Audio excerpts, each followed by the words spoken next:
Hi, my name is Katherine Hayhoe.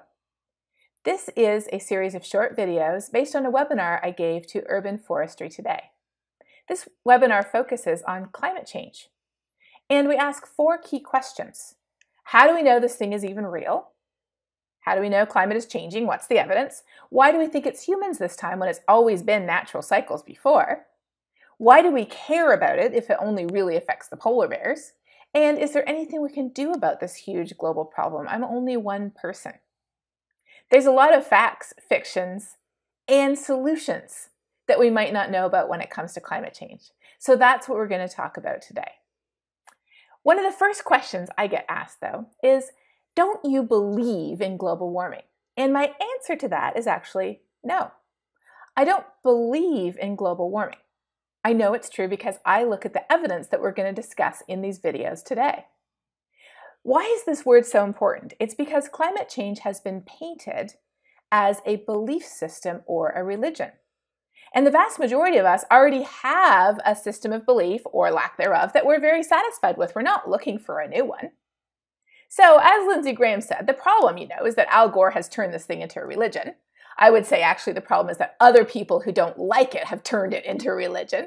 And of course, for the proof of this, though, you just have to go to the internet. And if you Google the Church of Climatology, up will pop this picture. And if you've got sharp eyes, you'll notice they've even photoshopped my head onto the choir. The reality, though, is that the planet does not care what we believe. As Dan Barker said, science does not demand belief. Scientists don't join hands every Sunday singing, "Yes, gravity is real, I will have faith." Whether this horse believed in gravity or not, if you step off the cliff, you're going down. So let's look at the facts. Let's look at the data. Let's look at what the observations are telling us and say, let's make up our own minds as to whether climate is changing, humans are responsible, the impacts are serious, and if there's anything we can do about it. So here's question number 1. What's the evidence? How do we know this thing is even real? Scientists, thousands of us around the world, study this every day. And as we'll see, we are in enormous agreement regarding the reality of a warming planet.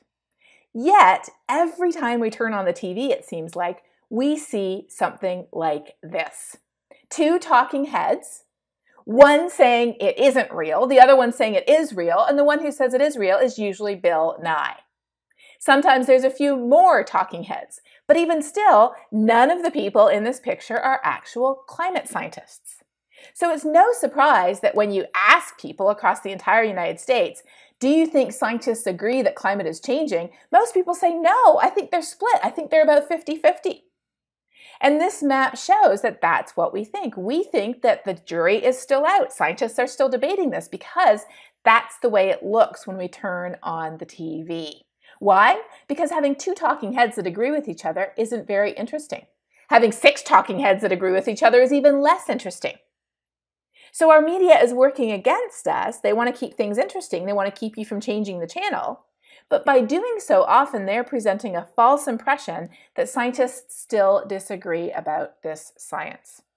When we look across the entire country, this is a map from the Yale Climate Opinion Project. You can find it yourself online and look up your own congressional district, your own county, and if you live in Canada, your own riding.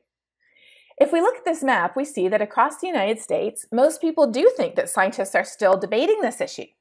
Anything that is blue means less than 50% of people would say yes. Anything that's orange means more than 50%. And of course, the darker the color, the more extreme the perspective.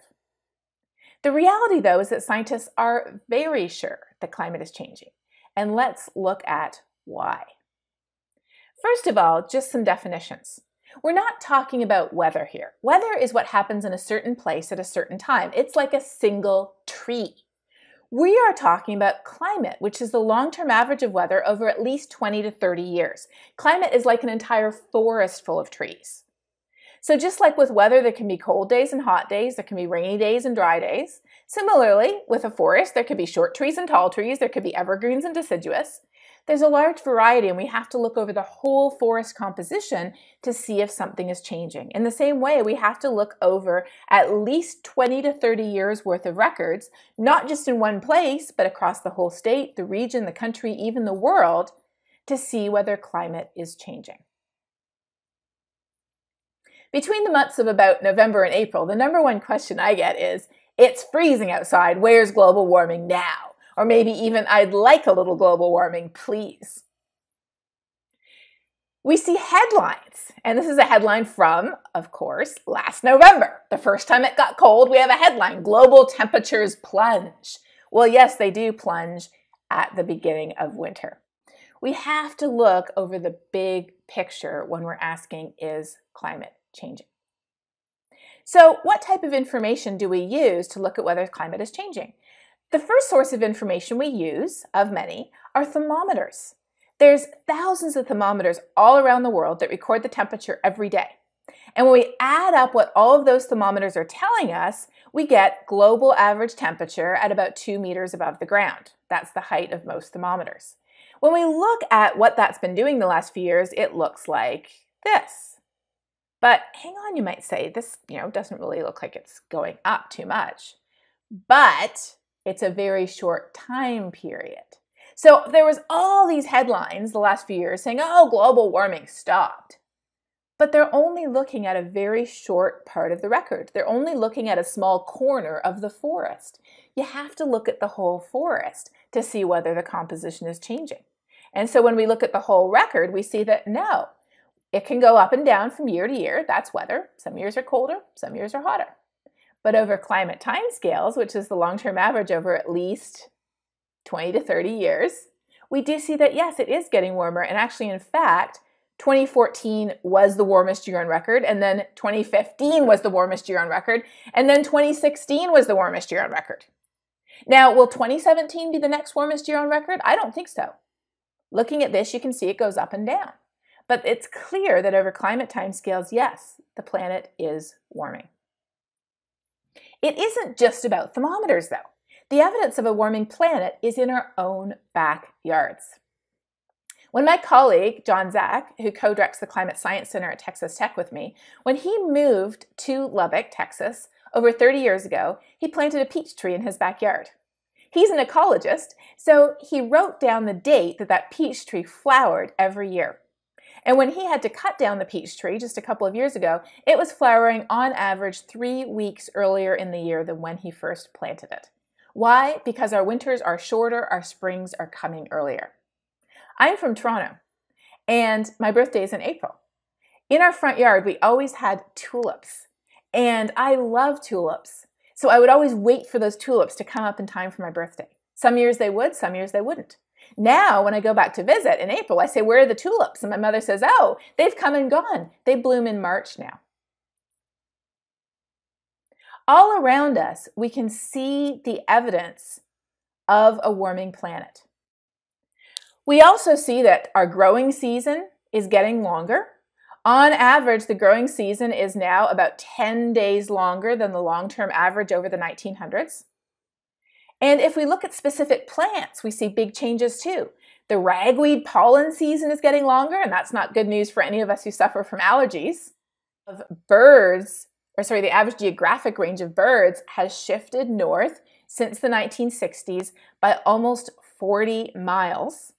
One of the major findings of the Audubon Society report a couple of years ago was that as climate continues to change, the Baltimore oriole may no longer be native to Baltimore because it would be too warm. We've also seen changes in specific species like butterflies. This is looking at the Edith's checker spot butterfly, how it shifted both uphill, which is not a good long-term solution because mountains eventually end, as well as further northward as climate has warmed and it has become extinct at its more southern locations. We can't forget invasives. Kudzu, which used to be known as the plant that ate the South, the southeastern United States spends over $1 billion ripping kudzu off essential infrastructure only every year. Kudzu has been expanding northward. Why? Because it's the cold winter temperatures that keep it at bay. And as our winters warm, in many places, including Texas, winters are warming fastest of any season in the year. As our winters warm, kudzu is taking advantage and it's moving north. Today, there's kudzu all over the southern Midwest, and it's even made it across the border into Canada, if you can believe it.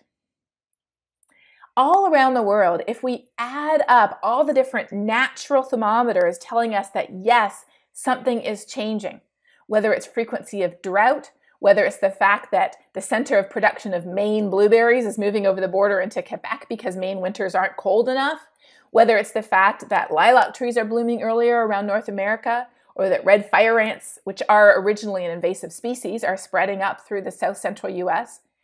All around the world, there's over 26,500 independent indicators of a warming planet, many of those in our own backyards.